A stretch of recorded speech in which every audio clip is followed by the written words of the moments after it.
What's up, everybody? Jackson here today with my little brother Chubbs. Hey, hello everyone. And today we're going to be talking about why you, my friend, should buy Vermintide 2 on PlayStation 4 if you haven't already. This is something we normally wouldn't be doing because we don't think that this industry needs any fluffing or hype. But I think Fat Shark could use some help getting the word out there about this game, how amazingly fun it is. If you go and you try to find a poor review of this game, it's going to be very hard to sift through all the positive things people have had to say about it. Now, we've done a video on it before on the loot boxes within it, and why, in my opinion, they're acceptable as a gameplay mechanic because it's part of the randomness of getting gear drops in games anyway. Right. And instead of dropping on bosses or mobs, this is just a chest you get as a reward, and then you in turn get that. The greatest thing about this is if you get a bunch of stuff that's garbage, that's lower than the level of gear you need, you can then eat all of it and turn it into other things that you do need. And almost always through the crafting system in this game, almost always you're going to get an upgrade. Oh yeah. Almost always. It's very rare that I don't get an upgrade after crafting. Oh yeah. And where you can get materials in the lowest level of difficulty, which is really easy once you hit a certain level on your character and a certain level on that. It's very easy to earn these loot boxes. It's very easy. They're given to you fairly easy. It's all part of the gear. So what is Vermintide 2? Let's say you're stepping into this, you don't know anything about Vermintide 2. Vermintide 2 is a Left 4 Dead-esque loot grind. Right. Featured in the Warhammer universe, not Warhammer 40k, but the fantasy style. I guess Warhammer 40k was always sort of fantasy too, with the orcs and shit. Yeah. But it's more of a sci-fi. It's kind of cool. The Warhammer universe is pretty fucking cool. Oh, yeah. I don't know a whole ton about it, but it's pretty cool how it works. So it's after the end times, which was an event in Warhammer where basically the vermin overran everything, and the new enemy type in this, I forget what they're called. The chaos. Yeah, the chaos humans. Yeah. Which like they're that. like basically, I'm pretty sure they're like possessed and shit by some unknown god entity, like via Cthulhu style storytelling, Right. H.P. Lovecraft style. So the thing about what it is at the end of the day is it's you, and much like Left 4 Dead, waves of enemies will come at you. There's two enemy types. There's the chaos soldiers and the chaos spawn. Is that what they're called? I think it might be the chaos spawn. Chaos spawn. And then there's the vermin, Vermin. which Yeah. is the rats. And Yeah. it's so fun. So you're getting attacked by waves of enemies. You're making your way through a level. Hidden throughout the level, more of a Call of Duty style thing. I don't know if Left 4 Dead had this in it, but there's tomes and grimoires hidden, which will increase the level of the reward you reach at the end of the level. Right. And they're Easter egg like things. They're hidden in very, like, some of them are intense jump puzzles to get to. Some of them not so much. And Yeah. as you pick up the tomes, is it the tomes or the grimoire? There's tomes is one, and then there's grimoires. And Which so, one nerfs your health? Grimoires. So as you pick up these grimoires, it increases the challenge because your health is actually nerfed. Your life bar is nerfed down significantly with 2. Oh yeah. To almost, I think it's a quarter of your entire life bar I is think what it you cuts have. away like 75% of your Yeah. HP. Yeah. So like you're just you have a very minimum amount of XP or life available at that point. Yeah. And so you go through the level, you try to get the tomes, you try to get the grimoires. Ideally, you finish the level. Your character is then going to level up, unlocking skills in a skill tree.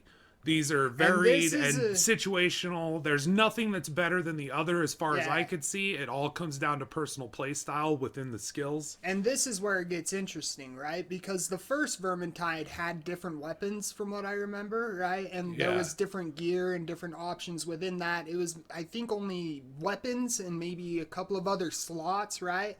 But this one, they went full board. They went like necklace, charms, trinkets. Yeah, the gear is much more varied.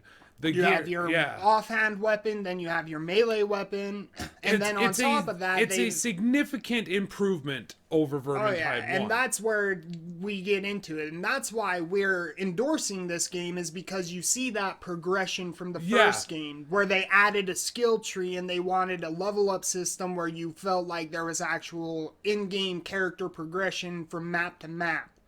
Whereas, like, Left 4 Dead didn't even have the gear progression or anything like that. I'm not sure. But Left 4 Dead had a very heavy modding scene. But yeah, I played Left 4 Dead, but that was mainly just you hop in, you're playing this character, and there's different weapons that are scattered. And you have to scavenge throughout the level. Yeah, and it's just like from point A to B, and every map is different, and there is no progression outside of that. Yeah, but it is very fun. But, you know, Vermintide takes it a step forward and wants there to be an outside of the map progression. Another thing Vermintide does very well, and I would say this holds true for the first game as well, but in this second game, it's just tighter and more fluid, is the first-person melee combat. As someone who really, it's always been fascinating to me. That's one of the things I really liked about Oblivion. And when you go back to it, you can see how jank and it's not as good. But like first person combat with a sword is just fucking, that's so interesting to me. And I've never seen it play out better than in Vermintide 2. The way it works in Vermintide 2, it feels fluid, it feels good. There's the block mechanic, there's the pushback mechanic, so if you're swarmed, you can block and then push them all back and then do a heavy swing.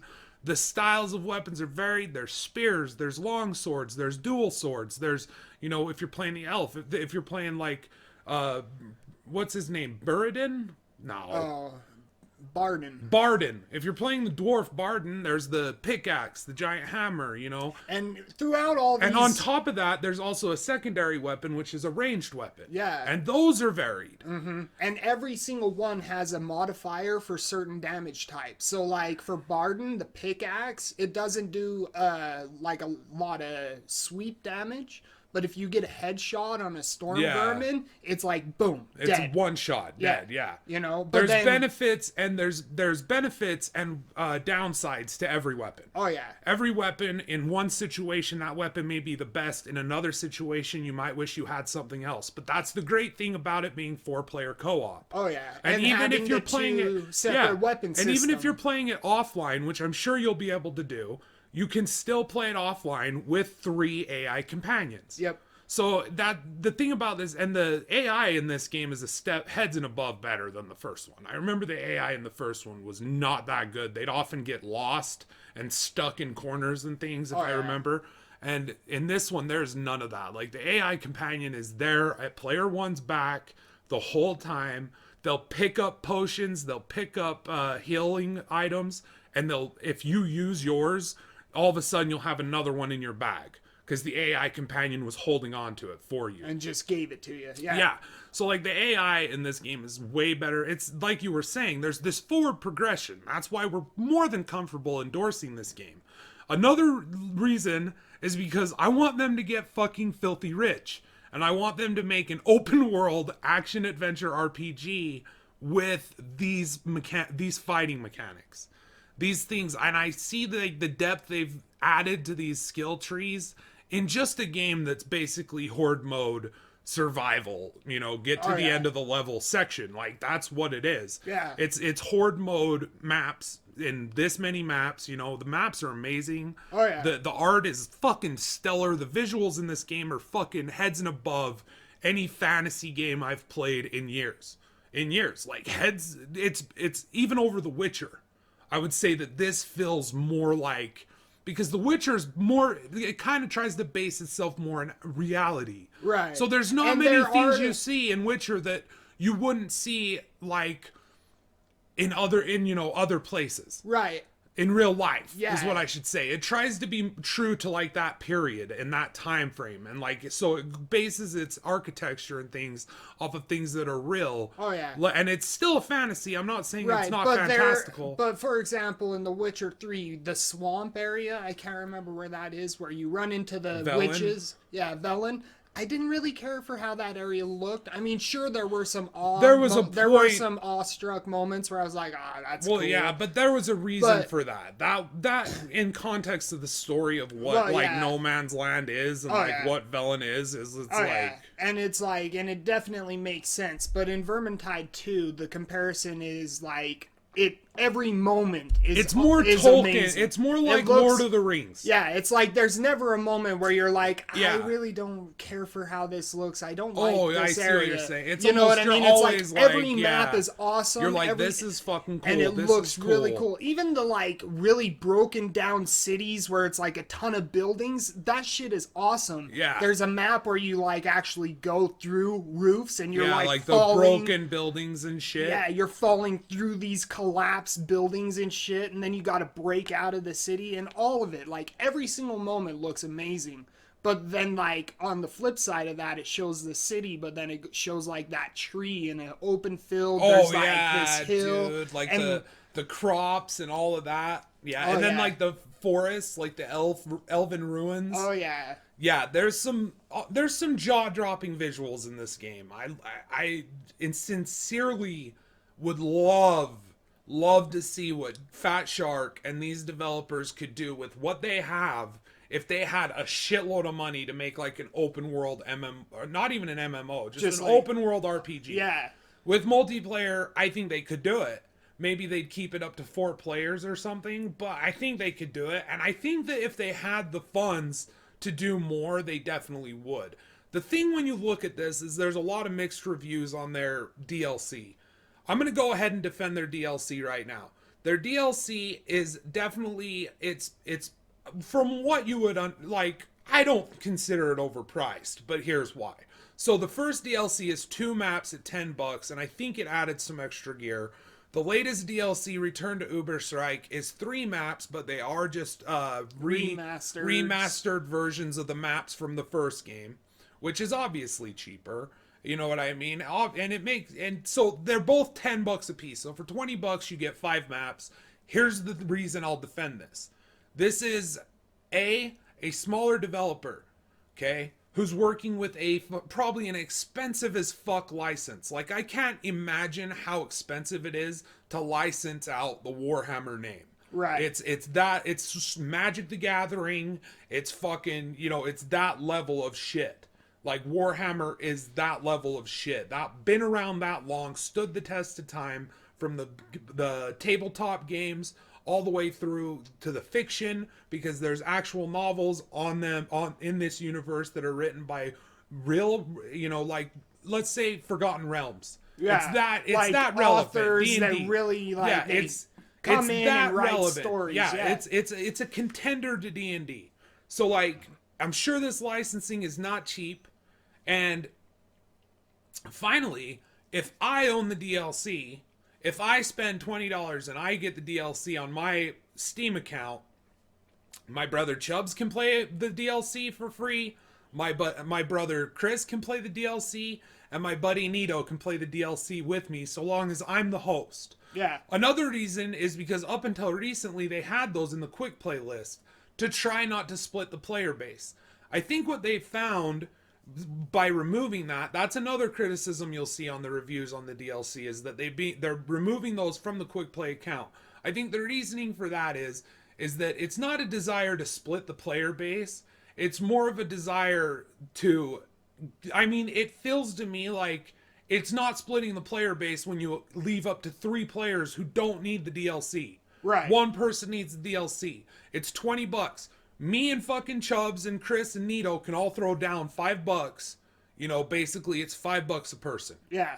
Okay. So, it's sort of splitting the player base. Now, the thing with Vermintide 2 for PS4, I'm not sure if this is going to be the case. I'd have to look more into it. But when they released Vermintide 1 on the PS4, it came with all of the DLC for free. I think it was $60. Was it 60 or was it 50? I can't remember how I much can't we remember spent either, on it. but I remember it was more than I think it's $30 on the PC for just the game. Yeah. Maybe 40 for Vermintide 2. But the thing is it came with all of their DLC. So it was a fairly priced game considering the amount of time I got into it. We've got I've got over 90 hours, I think, on Vermintide 2 on the PC. Yeah. That's 90 hours. I think I remember we got it for 30. Because we got it on a sale, and I remember the reason we got it was 30, and we were like, screw getting a $68 fucking game that probably won't even be worth it in the end. Let's just half the price of that and both get a copy of Vermintide 2 and play that.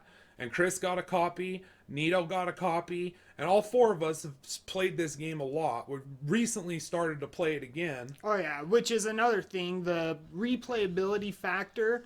Like, for example, Left 4 Dead, after a certain while, for me, it fizzled for me. It wasn't as much fun hopping in. The thing about it that gave that game its longevity was the mod scene, and the modding community, and streamers like Austin. Yeah, like that's what kind of gave that the longevity it had. Yeah, and to be fair, I never played it with any friends. You know, I was playing it solo, just hopping into random maps, and I never modded it. So I'm sure that it could have been a better experience. But for me, like, I got a lot of time out of it. But after I was done playing the entire thing a couple times, but that's where Vermintide is very different, right? Because Vermintide 2, I played Salt Spire. I've got him up to max. So you level up each individual character, and there's 5 playable characters. Oh yeah, and then and all 5 play radically differently. They have different weapons. They have different ranged weapons. Oh yeah, and because it is so fun, and I know that me personally, my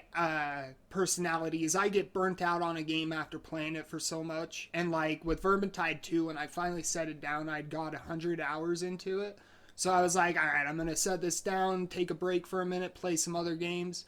And now coming back to it, I'm like, I have Marcus max level, I have Salt Spire max level, but I still have 3 other characters that I can play.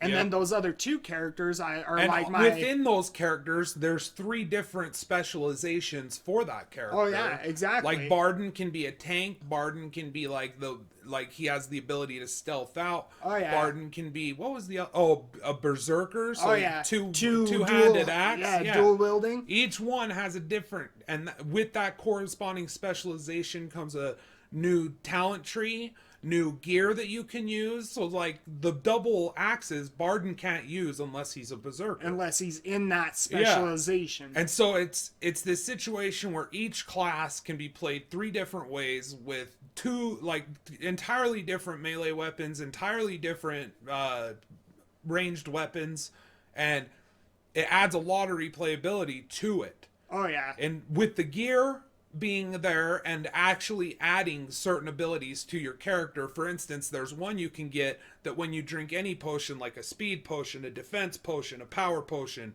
any potion, you get the effects of all potions, right? It just cuts the duration in half. Right. So like it's like, well, that's fucking awesome. That's something that, will depend on what I'm doing.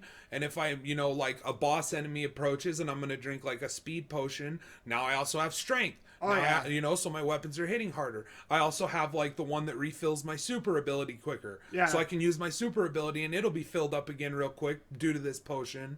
This just trinket that does this. Yeah. And that's one. There's so many, and we haven't seen all of them. Oh yeah, and that's where the number grind, because I was talking to you about this earlier, how the number grind, even that doesn't feel dumbed down and simplified like other games. They've actually expanded upon it with those bonus passives and modifiers. On weapons, bonus passives on legendary weapons, legendary ranged weapons. Yeah, like on Marcus, the necklaces, on the trinkets. Yeah, like on Marcus, I've got a 2-handed hammer that when I block an enemy, after I block them, they're going to take 50% more damage for 10 seconds from my Which attacks. is really good, because Marcus is like a tank character. You could use that on a boss. Oh yeah, and it cuts their health down, and that is I like wonder a if lower... that doesn't stack with your party, too. Is it just your attacks, or is it I think it's just my attacks. Okay. It's like a retaliation buff or something like that. But that by itself, like that hammer is hero power 190, and I'm like hero power 400, and on my gear, my maximum hero power is like 220. And I've gotten weapons that are upgrades, but just because the passive, I want to hang on to that. And I'm actually doing better with that than I would be if I upgraded it. Well, the good thing with that is that you can upgrade that weapon. Oh, yeah. You can bring up the level of that weapon if you really like it. There's a system where within the crafting where you can upgrade weapons to current level. Oh, yeah. This isn't like cookie cutter gear game. Oh no. This isn't a game that throws legendaries at you all the time, because when you get a legendary, it means something. It matters. And they give you the ability to bring it up to your level. They give you the ability to if you get one that looks really cool, it'll have they call it an illusion. So that illusion can be removed from that weapon and put on another one. Say you got a really good legendary weapon, but it's not unique looking. It looks like all the other weapons you have. Right. Well, now you can apply this illusion to this one that was garbage, but looked really cool. And there's this also, and it's interesting to collect the gear. It's interesting to hold on to the legendaries and see like what they all do. It feels the combat. Oh, yeah. The melee combat is heads and above the best I've played. I'd say the only one that comes close to it is the Shadow Warrior series, the new ones. Right. The 1 and 2. Those come close. But this just feels, within the context of Vermintide, this fantasy setting, like when you swing a sword and you see a rat's head go flying off, or you stab at one of those storm vermin or chaos units in the head, the big guys, and you just see them drop. Oh, yeah. These armored enemies just drop. One like shot. A pile of rubble. Like, it feels so good. Oh, yeah. It's so satisfying. And then, like, in team composition, too, is very, very important. So you want to have multiple different weapons on the team. You want to have those weapons that are going to do those crowd control like sweeps. Nito, when he was playing what's her name? The elf. Oh, Sir Carillion. When he was playing Carillion and I was playing Barden, like, I built Hammer so I could have sweeps because he had the spear, or it was the halberd. It was either a spear or a halberd. But he had that, and he was just one-shotting those guys. Yeah. With one stab from his spear into their head. But with the spear, he didn't have a lot of, like, AoE clear. Right. So, like, that worked out together. Chris plays the wizard, and she has, like, that big AoE fireball. You know what I mean? Tons of crowd control to get rid of a huge pack of mobs, you know what I mean? And it's very fun. It's really good game, and that's our opinion on Vermintide, kind of a quick rundown of what to expect in it. Why it is actually a step forward, and why we're endorsing it, and why everybody should play this. If you haven't played it, it doesn't matter what you're playing on, give this a try. Yeah. Seriously. I really think you'll enjoy it. If you like first-person games, if you like fantasy worlds, if you like just any sort of horde mode or anything like that, like, what's that game? I mean, Call of Duty Zombies. Yeah. Shit like that. If you like anything like that, you're gonna fucking love Vermintide. So pick it up for the PS4 so these Fat Shark can get us some more content. And I'd really love to see if them make just a first-person fantasy MMO open world game. I think that they could ditch the Warhammer license if it was that, because I'm sure that costs a lot of money. So if that's going to hold it back, I'd almost rather see them kind of jump out and start their own world. Right. I'd like to. This is a developer I'm really interested in seeing where they go. Because just based on Vermintide, the first-person controls, everything in this game, this is a company that, if given the right amount of money, could deliver you a fucking masterpiece that would stand the test of fucking time. Oh, yeah. And so that's it for us. Go buy Vermintide 2 on PS4. It comes out on the 18th, probably fucking 2 or 3 days. I don't know, based on how shitty our internet is. It could be a week before we get this up. It's on the Get it for your fucking kids for Christmas. Yeah, sometime this month. Fucking tell your little bastard children they're done playing Fortnite. Sit them down in front of a fucking real man's game and get some hair on their nuts. Yeah, and if they're young, you can turn the blood down, which is another cool thing. Don't turn the blood down. Let your kids look at blood. Kill we all the rats. grew up on blood. They're all rats and zombies. If you're gonna let your kids see the newest Marvel movie, let them see some fucking blood in their video game. Anyway, everybody, that's it for us. Jackson. Chubbz. Till next time, keep being safe, be awesome, stay cool, and as always, keep kicking the fucking ace.